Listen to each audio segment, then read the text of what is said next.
This is Tom Kozlik, the head of municipal research and analytics at Hilltop Securities. Thank you, everyone, for joining us today for this 20th episode of our Hilltop Talks Politics and Finance podcast series for 2022.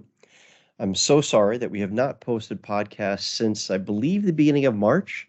That coincided with the birth of my daughter, Lily. She was born back in March, and I have to say we've had a busy summer, to say the least, but we are back and we're looking forward to bringing more policy and public finance focused podcasts.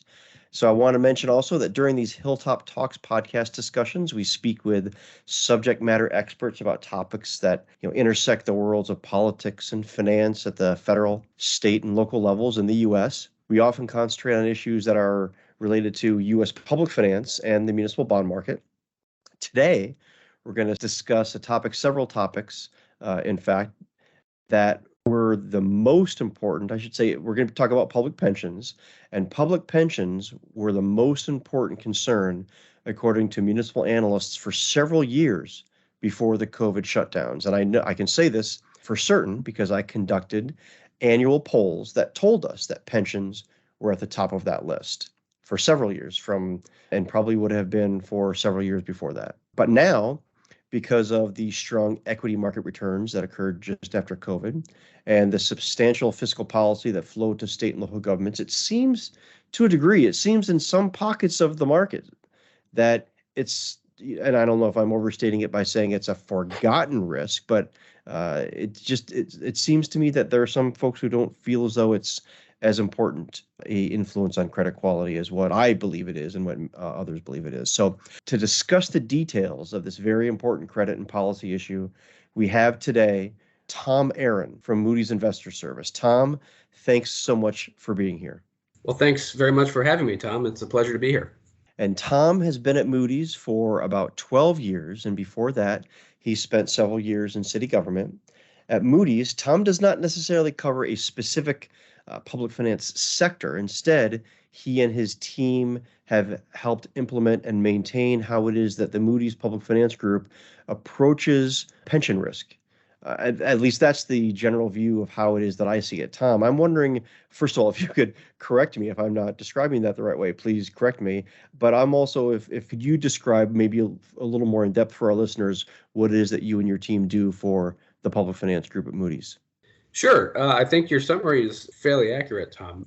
I've been dedicated to this topic for quite some time within our public finance group, but pensions touch not just one sector, as you correctly pointed out. They're an issue across state and local government primarily, but there's also some other sectors, that are covered by our U.S. Public Finance Group, in which pensions and also other post-employment benefits, most commonly retiree health care, can be substantial credit factors. So one sector that comes to mind there would be, for example, mass transit. So, it is an issue and a big liability for credits sort of across the spectrum of U.S. public finance sectors.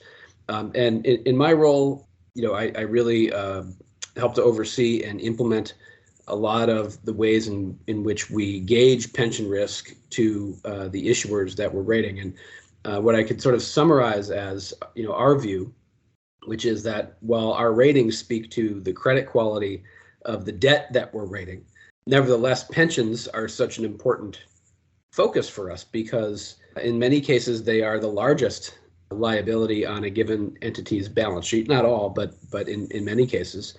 And, the few and rare examples of, say, municipal bankruptcy, oftentimes the pensions end up recovering better than the bonds. So and I think that leads us to sort of an important way I would summarize the pension issue for us as credit analysts of debt, which is that if the pensions become truly unaffordable for a government, the debt is likely unaffordable as well. Mm-hmm.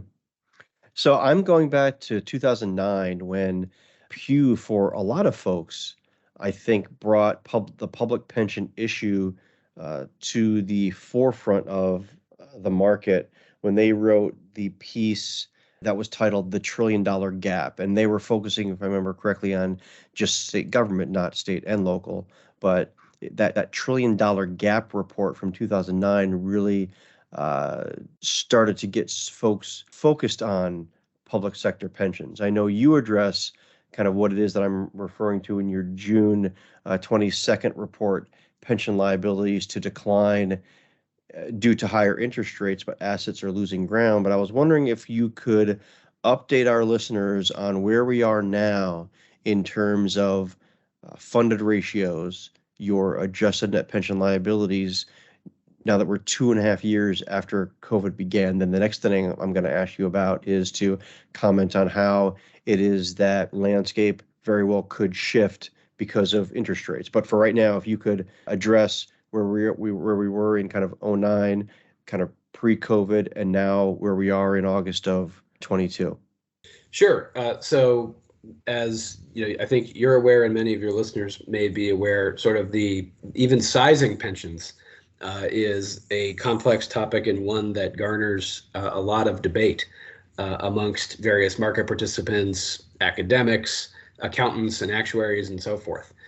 And we at Moody's tend to have a view that is pretty similar to that of the Federal Reserve, in that the way that we size the liabilities is based upon the application of a discount rate that is basically tied to high grade corporate bonds. So until recently, we had been, even in some cases below 3% in terms of the discount rates that we were applying. Recently, as no doubt you're aware, interest rates have risen, and so has our discount rate that we're applying. The Federal Reserve, for some time now, has applied a 4% discount rate over a multi-year period. And, so that's produced some estimates in their report entitled The Financial Accounts of the United States that really are pegged pretty closely to the way that we view the obligations. And so the most recent report that they have out, as of the time you and I are recording this, they sized state and local government unfunded pensions at about $3.8 trillion. So, that in comparison to the amount of state and local government debt securities outstanding, again, according to the Fed, was only 3.2 trillion. So I think that's an interesting way to sort of scale the issue, is that, earlier this year, that for, in aggregate, state and local governments had more unfunded pension liabilities than debts outstanding. And that is, really on the heels of what were really the single best year of investment returns that many pension funds experienced. And that was during the fiscal year that ended June 30, 2021.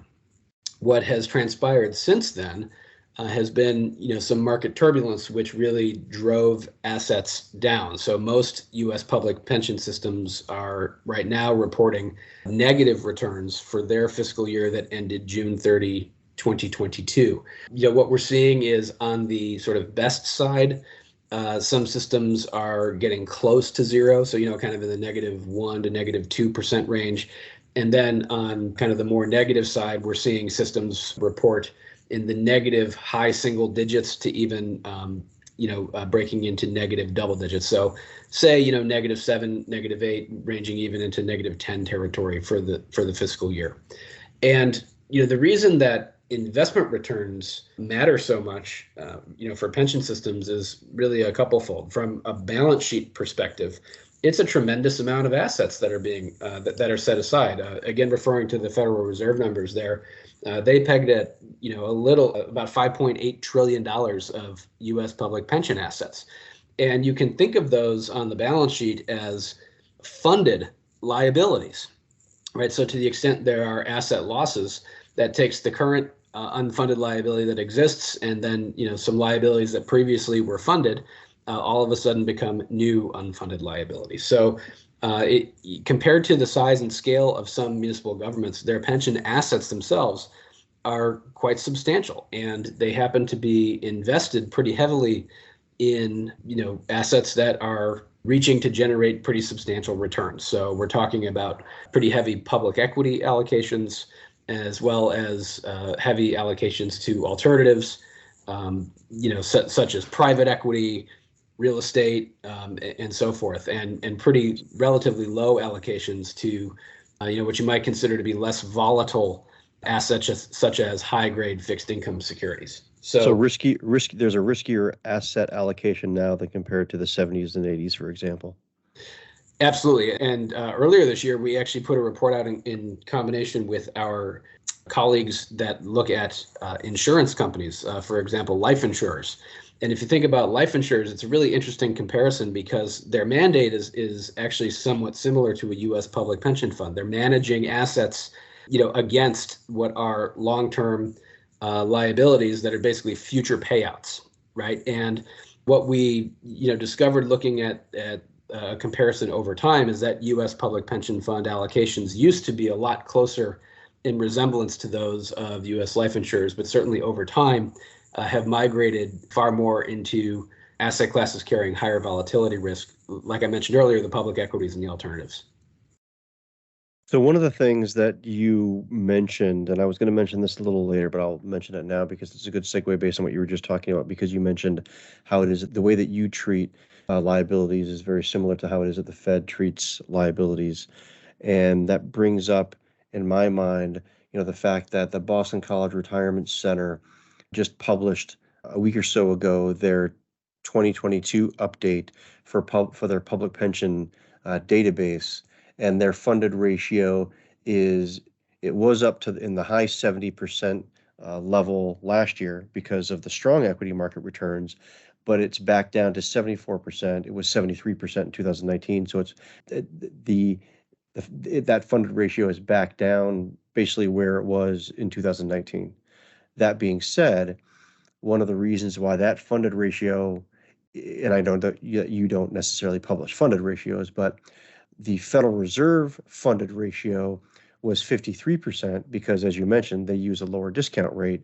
And based on the first quarter of this year, the Fed's funded ratio is at 60%. So I just wanted to mention that because I thought that was important to mention because of how it is that and how big of a difference those funded ratios look like when you use a lower discount rate. That being said, one of the reasons why that funded ratio that the Fed is using is higher, 60% compared to the 53% that they where it was in 2019, is just because interest rates have risen significantly in the past year and a half.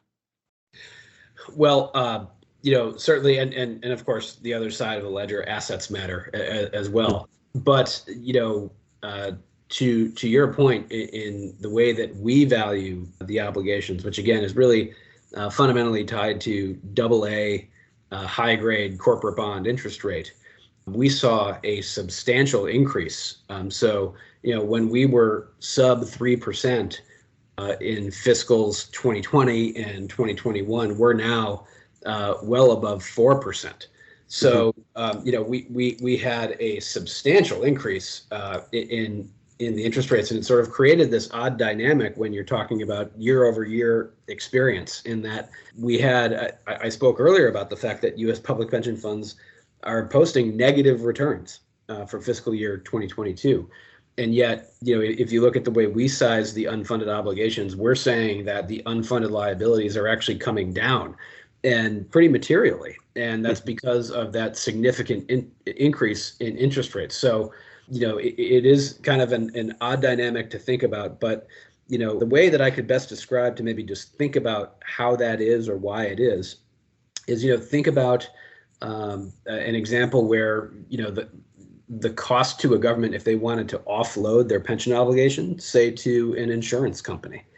The cost of that transaction is heavily based upon prevailing market interest rates. And it's not to say that we expect, governments to be doing this in mass or anything, but really that's kind of the fundamental way to think about our point in time measurement of the unfunded liabilities. And so certainly, what happens with higher interest rates is lower unfunded liabilities, again, as a point in time measurement in our view.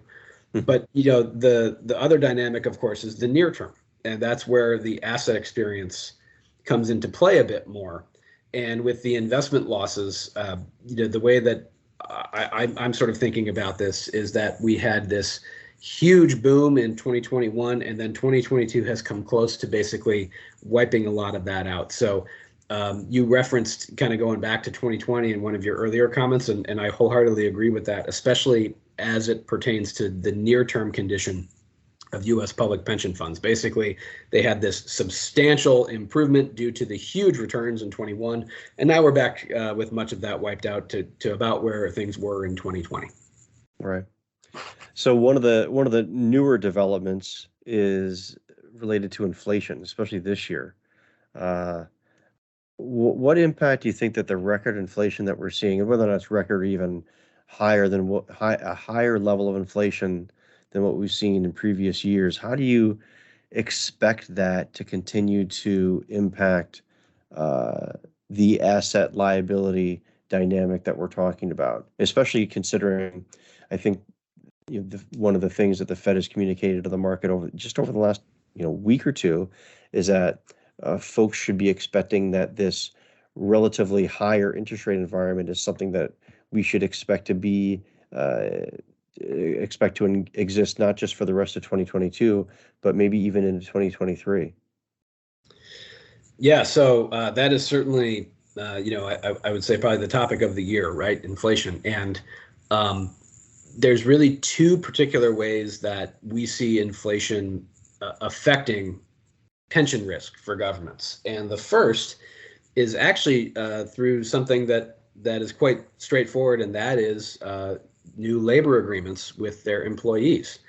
So, ultimately, the way that an employee's pension gets determined is usually based upon their final salary or final average salary towards the end of their career times, a benefit multiplier, and then also times the number of years they worked. So to the extent that, salaries are rising very rapidly, what that's doing is that's pushing up those projected final average salaries and causing higher accrued liabilities. So that's just sort of one way when you sort of think about the downstream effects of something as seemingly straightforward as a new labor contract or, raises that governments may be awarding to their employees, is that to the extent those really exceed the amounts assumed by their actuaries, that can actually generate new unfunded liabilities because they're accruing liabilities at a more rapid pace. So, and to the extent that inflation is driving, basically higher demands for wage growth by employees with, their employer governments, that's sort of pension risk number one tied to inflation. The second is actually related to cost of living adjustments, or COLAs, as they're commonly referred to. And, the COLA is a very interesting aspect of pensions because in many states it's been viewed as legally distinct from sort of what you could call the core annuity or the core benefit. And so it's been an area that many state and local governments have focused on in, the past decade plus as a means to, lower their unfunded pension liabilities and sort of bring their pension funds into better health. And we saw in one case already where there had previously been a suspension of COLAs in a statewide teacher pension system. That retirement board has since revisited that and granted, a partial restoration of some of the COLAs that had been cut. So that's actually occurred in a couple states already. So that's just sort of something to watch because while it's been a focus area of opportunity in the past for lowering liabilities, it's also now an area where retirees, certainly from a kind of political standpoint, may be really raising concern about the purchasing power of their pension not keeping pace with inflation. And that's still really a potentially powerful political constituency. So is it going to be, so do you think it's going to be by and large a positive or a negative from a bigger picture credit perspective that the higher interest rate environment is going to have on credit quality for state and local governments? What do you think? Well, I think it's actually mixed, and it's going to depend upon a lot of individual circumstances of a particular government. Certainly those where, the long-term pension obligation is a major drag or has been a major drag on credit quality. As I mentioned earlier, we actually view the unfunded liability as falling pretty materially from higher interest rates. So at least in that aspect, certainly that helps.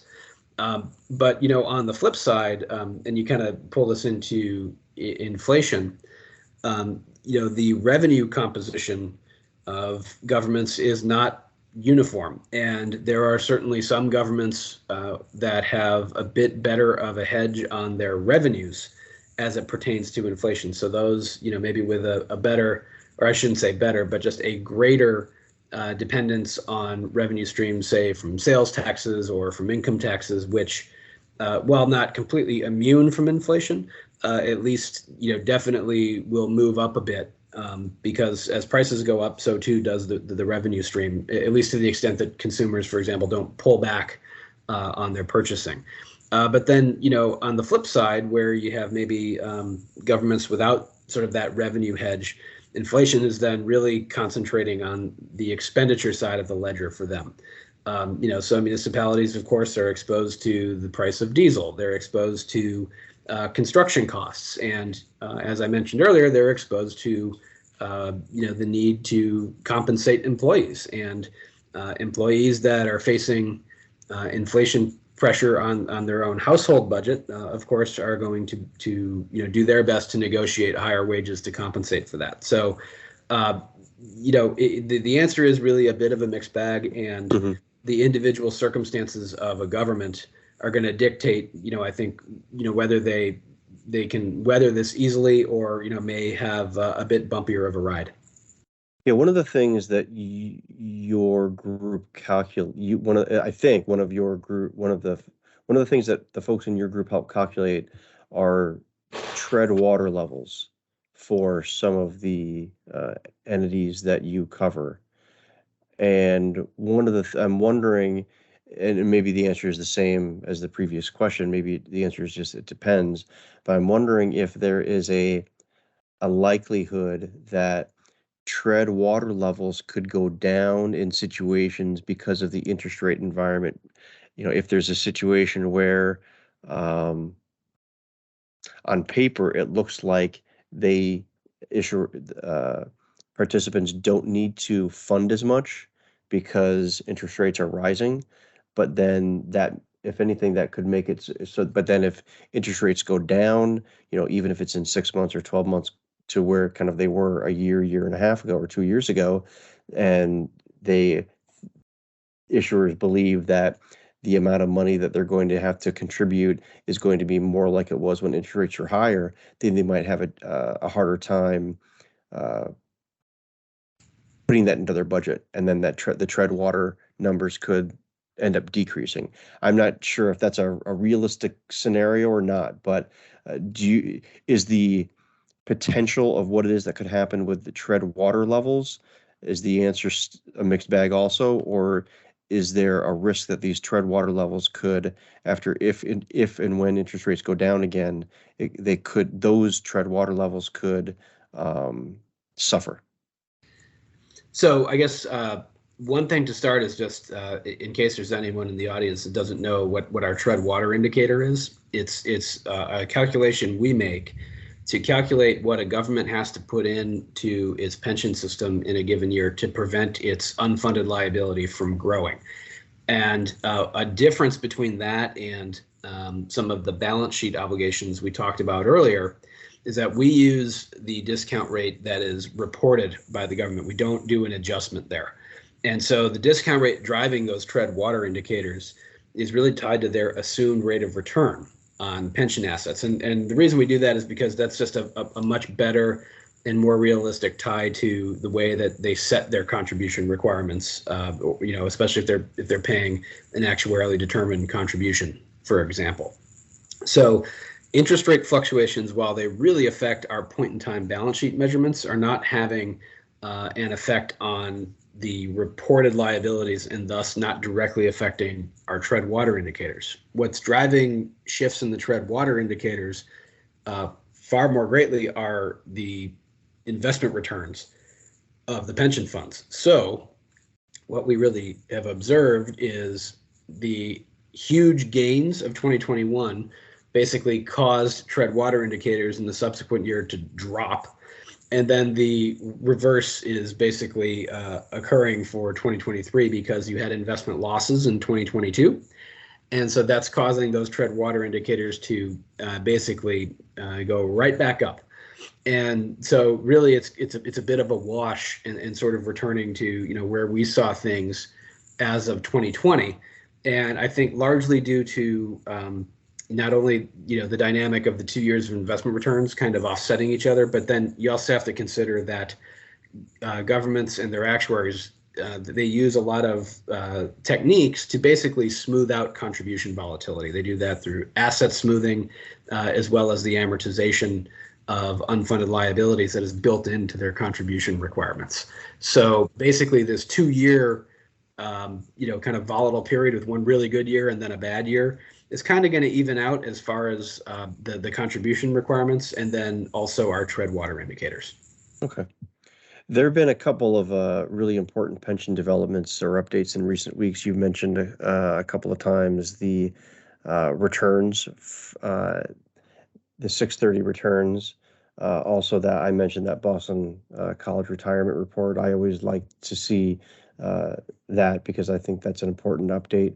What do you think is going to be the most important indicator, or what are you most looking for that's going to inform you for the rest of this year? That's going to help you decide the potential direction of where pension plans and liabilities are likely to go? I think first and foremost is going to be market returns. So we've talked a lot about that already, but in terms of what we're seeing currently, I think that is the single biggest determinant. Now, if you had asked me that sort of in the wake of the pandemic, I would have said government contribution discipline. But what we have observed in light of the strong fiscal position of many state and local governments, bolstered by strong revenue growth as well as a lot of federal aid, governments really have not pulled back on their pension contributions, for their own budget relief. In fact, it's kind of been the opposite in most cases. They haven't needed to, right? Haven't needed to, right? And in fact, you've seen a couple governments that are historically associated with pension challenges have actually boosted their pension contributions, kind of taking advantage of the strong fiscal position. So as long as sort of that remains the status quo, that the contribution discipline remains, I'd say the real key to watch is not only the investment returns, but then also I think some of the downstream effects of inflation that we discussed previously. Okay. Because one of the things that I was going to ask you is how is it that you think state and local governments are approaching the importance of funding their plans kind of post-COVID compared to post-Great Recession? So that's kind of a good lead into what it is that you were seeing after the Great Recession versus what's happening now, and maybe even what is it you're expecting to happen kind of in next year and maybe the year after with regard to funding discipline. Yes. Now, at least based on what we see now, I think that all signs point to the continuation of, largely, pretty strong contribution discipline. A lot of the, for lack of a better description, can-kicking moves we saw with contributions after the Great Recession. I think there have been some lessons learned about how pensions, especially when you're assuming a 7% rate of return, if you forego pension contributions, you can look at it mathematically as equivalent to deficit borrowing at a 7% interest rate, right? And so, I think there have been some lessons learned from that.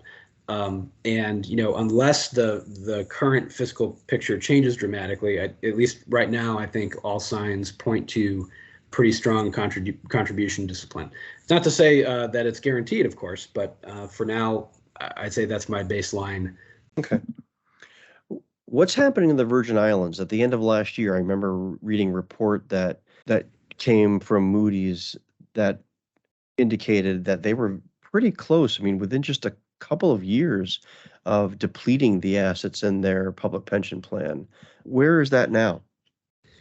Well, there's been a lot of developments this year for the Virgin Islands, and it's an issue where pensions are a front and center credit issue. As you mentioned, it's a severely underfunded pension system, was projected to deplete its assets as early as 2024.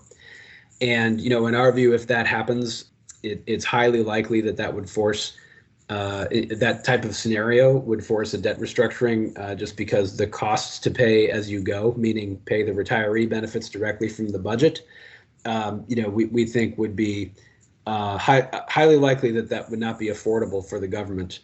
And so that would likely drive a restructuring. Now, in April of this year, they executed a refinancing transaction that really bought them some time. It pushed out some debt service, and they used some capitalized interest. Basically, the idea being generate a lot of upfront resources to infuse into the pension system. And in our view, that certainly did buy the pension system some time and some much needed upfront resource. Now, even just in recent days, there's been an announcement sort of that the rate the island will receive on some of the matching fund rum tax revenues that it relies on is declining.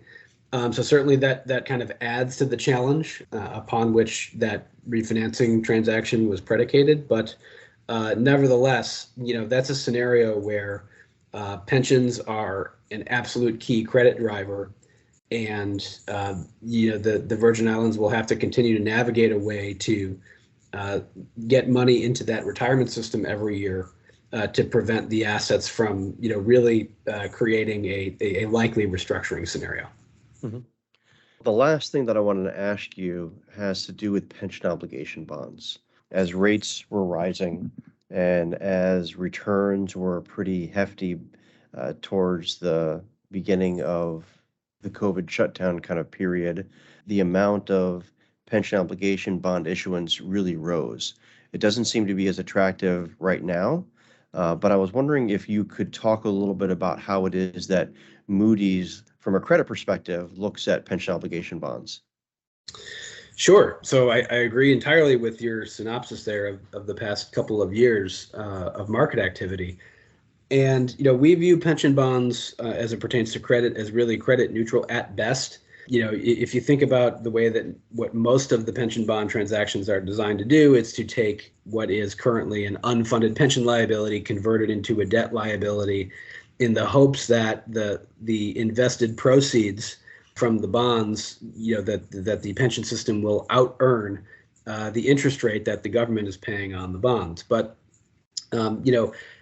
even in a low rate environment, right, while the government as the borrower in a pension bond transaction certainly appears to benefit from lower interest rates, then when you turn around and you have the pension fund as an investor of the proceeds from that bond transaction, they're facing the very same interest rates as an investor and have to work around that. So in short, in order to out earn the interest rate paid by the government, they're going to have to accept some risk.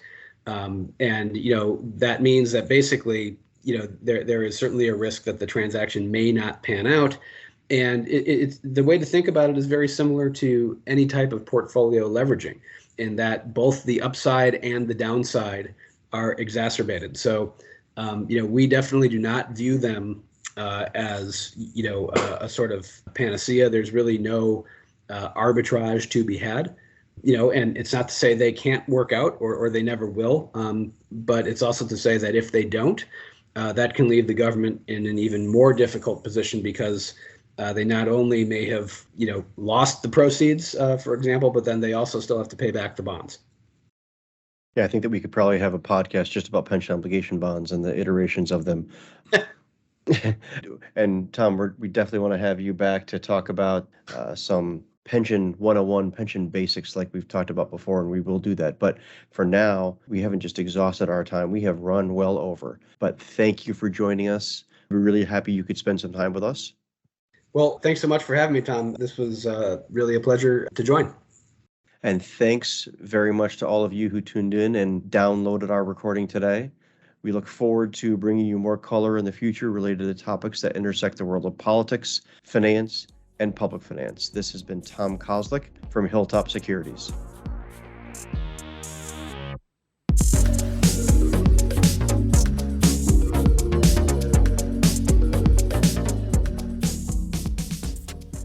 Thanks for listening to Hilltop Talks, a Hilltop Securities podcast where we navigate the impact of politics and finance on the financial markets. For those interested, you can view our Hilltop Securities economic and municipal commentary by visiting hilltopsecurities.com/municipal-commentary and hilltopsecurities.com/economic-commentary. You can also follow me on Twitter and LinkedIn. Thanks again, everyone, for subscribing, tuning in, and participating. We look forward to bringing you more color in the future on topics that intersect both the world of politics and finance. This has been Tom Kozlik at Hilltop Securities. This communication is intended for educational and informational purposes only and does not constitute legal or investment advice, nor is it an offer or a solicitation of an offer to buy or sell any investment or other specific product or service. Financial transactions may be dependent upon many factors such as, but not limited to, interest rates, tax rates, supply, and change in laws, rules, and regulations, as well as changes in credit quality and rating agency considerations. The effect of such changes in such assumptions may be material and could affect the projected results. Any outcome or result Hilltop Securities or any of its employees may have achieved on behalf of our clients in previous matters does not necessarily indicate similar results can be obtained in the future for current or potential clients. Hilltop Securities makes no claim the use of this communication will assure a successful outcome. For additional information, comments, or questions, please contact Hilltop Securities, Inc. Hilltop Securities is a wholly owned subsidiary of Hilltop Holdings, New York Stock Exchange, ticker symbol HTH. Hilltop Securities is located at 717 North Harwood Street, Dallas, Texas, 75201. Phone number 833-4-HILLTOP, HILLTOP, and is a member of the New York Stock Exchange, the Financial Industry Regulatory Authority, and the Securities Investor Protection Corporation.